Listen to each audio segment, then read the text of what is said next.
Hi everyone, welcome back to another video from Wake&Tech. Today in this video, I'll show you how you can change your password on Bybit quickly and securely. Updating your password regularly is essential for keeping your account safe and protected from unauthorized access. First of all, open up the Bybit mobile application and log into your account. Once logged in, tap on your profile picture at the top left corner. Now, click on the gear button from the menu at the top right. This will open up User Center.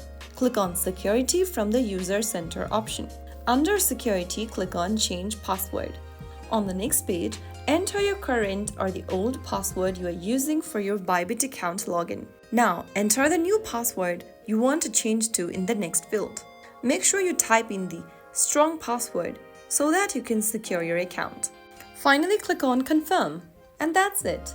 You have successfully changed your password on Bybit. Now, log into your account with the newly updated password.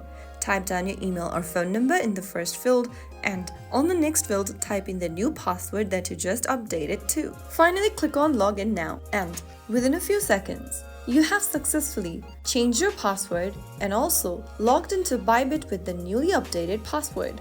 If this tutorial was helpful, don't forget to like, comment, and subscribe for more authentic and friendly crypto guides. Thanks for watching, and I'll see you in the next video.